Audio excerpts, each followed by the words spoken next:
એટલે આપણે શું કહીએ, હા, ગજબ છે આપની સમતા, વિચક્ષણ સમય સૂચકતા, વિરોધી હોય સામે હસીને દોષ ના જોતા.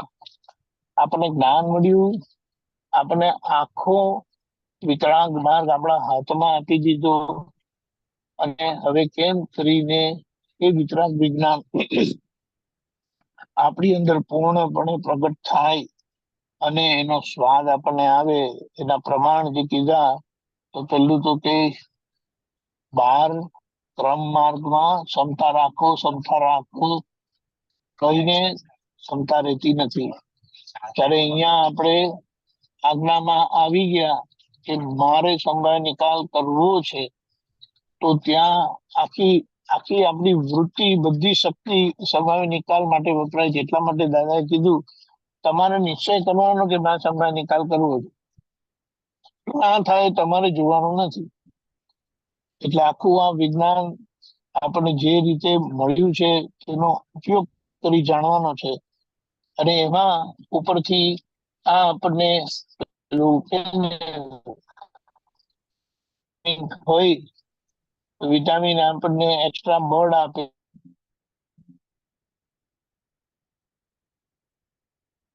આજ્ઞા તો આપી, આપણને બધું છે. કીર્તન દાદાનો ગુણ છે. દાદા કહે કે અમારે સંભાવે નિકાલ જ હોય. હવે એનું માપ કેવી રીતે આપ્યું, તો કે દાદા કે અમારે એવરી ટાઈમ કર્મની નિર્જરા થાય છે.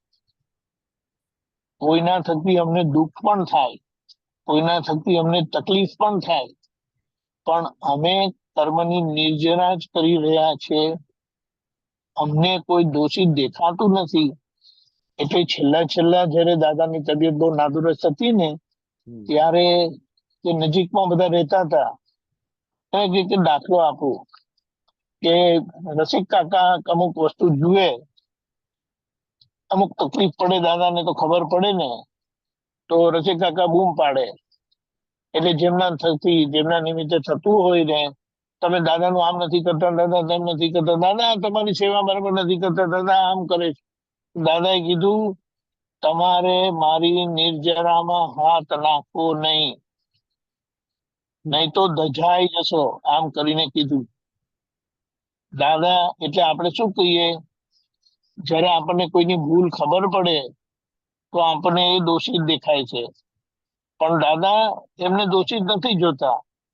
આ વાત આપણે સમજવાની છે કે આવી પરિસ્થિતિમાં પણ દાદા વિતરાગ ભાવે રહી શકે છે ને રહ્યા હતા, અને એમણે એ કર્મની નિર્જરા જ કરી છે. એટલે એમણે સમભાવે જ રહેલા છે. આપણે મહાવીર ભગવાનની વાતો કરીએ કે એમને આવા ઉપસર્ગો આવ્યા ને એમને આવા ઉપસર્ગો આવ્યા, આખી રાત એમને સુવા દીધા નથી ને સતત ઉપસર્ગો પછાડ્યા છે ને એ બધી વાત કરી, તો ભગવાન બિલકુલ ક્ષમતા ભાવે રહ્યા. હવે એ વખતે આ વાત સાંભળીએ ત્યારે જેમણે એમને ઉપસર્ગો કર્યા એ આપણને દોષિત નથી દેખાતા, આપણને ભગવાનની ક્ષમતા દેખાડી છે કે ક્ષમતાની વાત કરીએ, ભગવાન સંભાવે રહ્યા અને કર્મમાંથી મુક્ત થયા. આ એવી જ રીતે આપણે અહીંયા પણ સમજવાનું છે કે દાદા ભગવાન, દાદાના જે બધા આજુબાજુ હતા સેવામાં, અને બીજે જે બધા હતા, જે બધા એમના સંપર્કમાં આવ્યા, એમના કેટલાક થકી એમને અનુકૂળતા બી થઈ છે, કેટલાક થકી જે એમને પ્રતિકૂળતા બી થઈ છે. હવે એ વખતે તમને ખબર પડે ત્યારે આપણને દાદા માટે શું કહેવાય, ભાવ છે, સમર્પણતા છે. એટલે સામા દોષિત દેખાય તો દાદાએ કીધું તે વખતે તમારે અમારી નિર્જરામાં હાથ નાખવો નહીં.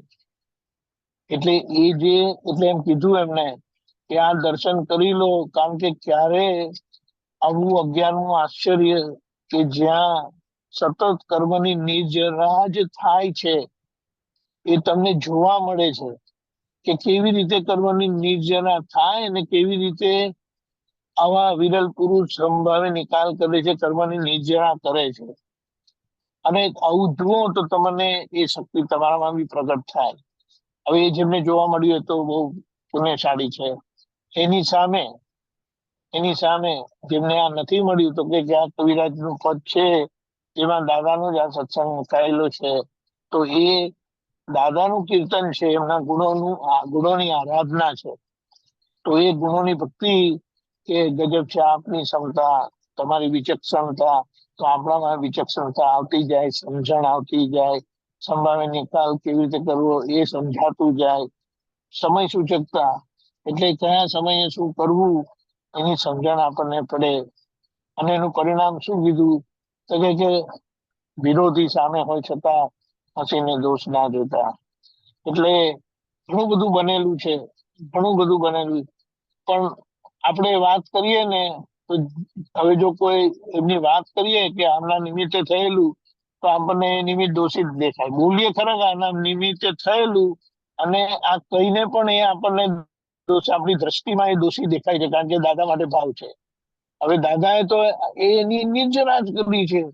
હવે આપણે નિર્જરા જોવી કે સામાન્ય દોષિત જોવું, આપણું કલ્યાણ કેમાં છે એ સમજવાનું છે. કે આવો મોકો આપણને મળે નહીં કે એવી પરિસ્થિતિમાં પણ દાદા કેવી રીતે બિલકુલ એમનું મુક્ત હાસ્ય ગયું જ નથી. અને આમ આમ જોવા જાય ને મેડિકલી તો એમને બહુ જ તકલીફ પડી. આનું બહુ વર્ણન નહીં કરવાનું, ખાલી વાત સમજી જવાની. પણ મુદ્દો એ છે, શરીર છે, કર્મના હિસાબ છે, તો જ્ઞાની પુરુષને કોઈ છોડતા નથી. એમાં કૃષ્ણ ભગવાને આવી ગયા, મહાવીર ભગવાને આવી ગયા, રામ ભગવાને આવી ગયા, અને એ બધા પુરુષો કેવી રીતે સંભાળે રહ્યા હશે કે આપણે દાદાના દાખલાથી આપણે અનુમાન કરી શકીએ કે એમનું જે મુક્ત હાસ્ય છે ક્યારે ગયું જ નથી. એટલે આપણે મંદિરમાં ભગવાનની મૂર્તિ છે, કૃષ્ણ ભગવાનની છે, રામ ભગવાનની છે, ઇવન ખરેખર મહાવીર ભગવાનની પણ છે, વિતરાગ ભગવંતોની બધી મૂર્તિઓ જે છે પ્રતિમા મુકાયેલી છે, તે ખરેખર એમાં એક એક હલકું હાસ્ય દેખાય છે. એ હવે મૂર્તિકારની અને પ્રતિષ્ઠા કરે ને એનું પરિણામ છે.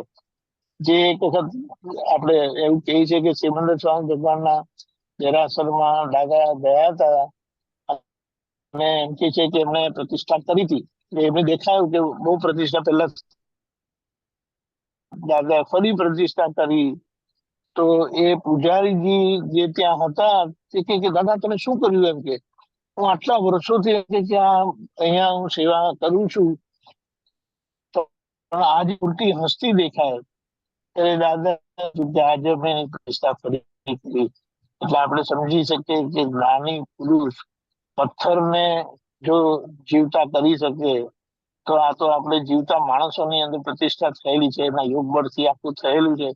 આપણે તો ખાલી એ સમજીને કેમ કરીને આપણે બસ એ વાત થઈએ, અને આ પદ કરવા માટે વાગડવા માટે બહુ જ ઉપકારી છે. દાદાએ પણ કીધેલું હતું, અને એમનો દાખલો આપણી પાસે છે, તો આપણે પણ એનો ઉપયોગ કરી જાણીએ અને એનો અનુભવ કરીએ.